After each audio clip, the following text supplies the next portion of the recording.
All right, Jake. New coming out, his strength is just throwing the football. His arm talent. We talked about him being maybe one of the best 7-on-7 quarterbacks in the draft. You know, that's who you want to have the ball in 7-on-7 with a clean pocket. Pocket gets a little dirty. We had questions about, could he escape? Could he see? And that kind of reared its head a little bit. Now, he played pretty well his 3 games that he played. You know, he had a must-win against Washington. They lost in the last play of the game. Jaden Daniels took him down last drive of the game. Had a must-win against Carolina. I think it was last game of the year. Bryce Young went off and beat the hell out of him. But he did show promise. He showed his arm talent for sure. There are some concerns I have in his game. Like, I just feel like sometimes he's always thrown out of a hole and the ball sails on him. He overstrides a lot from time to time as well, but that's kind of the way he's been groomed to throw. He's an anticipation type guy. You know, he sees things and sometimes they're not there. The receivers aren't always where they're supposed to be, so it will cause interceptions, although he only threw 3. One against Washington was a glaring one where he guy ran it out and up. He threw it way too early. The safety caught it, almost fair caught it. I don't know if he got hit or not, but there's certain things in his game where he's just got to get better at. He's got to see better, anticipate,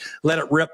Great passer of the football when everything's clean, but when it's not clean, I still think the jury's out a little bit as far as him making plays when they're not there. How you feel about evaluating lefties? Don't have a problem with it. You know, I just want the ball to get to the receiver where they catch it and run for touchdowns. That's what I'm looking for. How they get it there, you know, his footwork is fine. He just is it just looks like he's, I don't know. It looks like he's just, everything is like a struggle to get it up and over the line. And he just looks little to me, and he overstrides a lot. Obviously, he's a good leader because he came in late in the year in a clutch situation because they were still in the playoff hunt. They still had a chance to win a division. Yeah, that's right. Let's make a quarterback change now. Okay, here you go, Michael.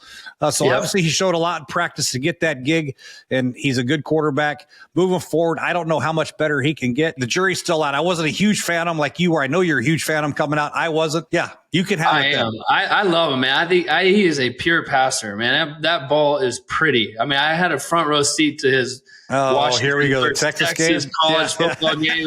Like, he was lights dropping out. Dimes. I mean, no, he could do that. He threw a lot of good passes this year. You know, there's no doubt about it. Sometimes it looks like he's, you know, thrown out of a tunnel and everything's kind of, you know, he'll overthrow some things here and there. But I've seen him throw into tight windows and it looks like a long handoff. He makes it look pretty easy. It's just smooth coming out of his hand. I think he's got pretty decent pocket presence, right? He's a fast guy, but he doesn't show that on the field. He very much prefers the old school pocket passer, standing in the pocket, picking dudes apart, throwing with anticipation and timing. That requires a lot. His ability to get around Zach Robinson, TJ Yates this offseason, that's going to be so helpful for him because last year he took a few of the reps, but it was Kirk's job. Kirk's taking all the ones. Kirk's coming off an injury, trying to get as many reps as he can get to get himself ready to play. So he missed a ton of that. Whereas some of these other quarterbacks, Jaden Daniels, you know, Caleb Williams, Bo Nick, these guys were taking all the reps early on. So he's behind from a rep standpoint. I think this offseason will be very good for him and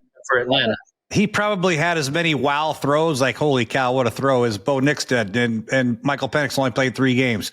So that he does have some impressive arm talent. He can put it in some tight windows. He takes some chances. I like that. He's very aggressive, just like he was at Washington. He will rip it down the field, which I think is his mentality is a gunslinger type mentality. He's not big on checkdowns, although he will make the good decision.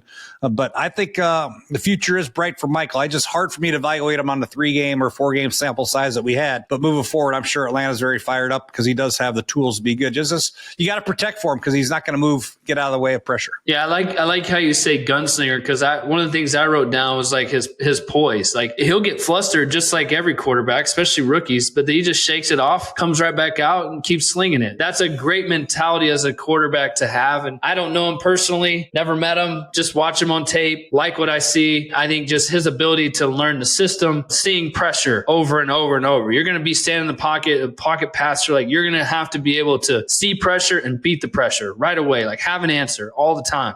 You don't really know where he is from that standpoint because we only got to see 3 games. And then I think, you know, the thing coming out of college that some guys knocked on was his durability, right? His knees. Can he stay healthy? He's tore his ACLs. I certainly think that he can. He doesn't seem to think that's an issue. Overall, before we give him this grade, make sure you hit the like button, hit the subscribe button. Tell us what you guys think as Atlanta Falcons fans about Michael Penix. Are you excited about his 3 games and the foundation that he set leading into next year? What can this Atlanta Falcons team do? They certainly should be able to compete in their division. But Jay, Give me your overall grade for 3 games of Michael Penix Jr.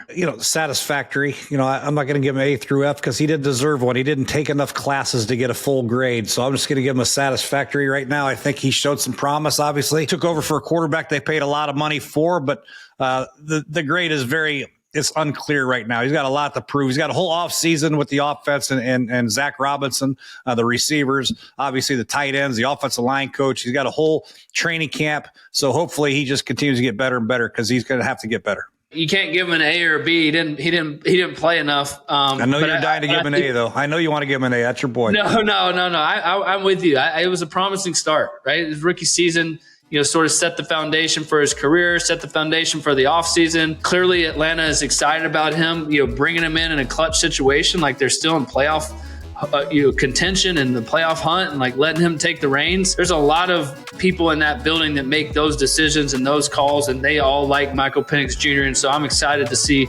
what he brings to the table next year, no doubt. Is he ever going to get better than 58%, though? Do you see his accuracy better than 58%, the way he throws it down the field and all that stuff? Because that's... Yeah, I do, 100%. But I think that's part of it. 58% again next year. And if you go 58%, we better have at least 10 explosive plays every game. That's what he'll give you more of than the other guys. That's right. Spice up your sports viewing experience with the Underdog app. Underdog is the best place to play. Pick 'em on all of your favorite sports.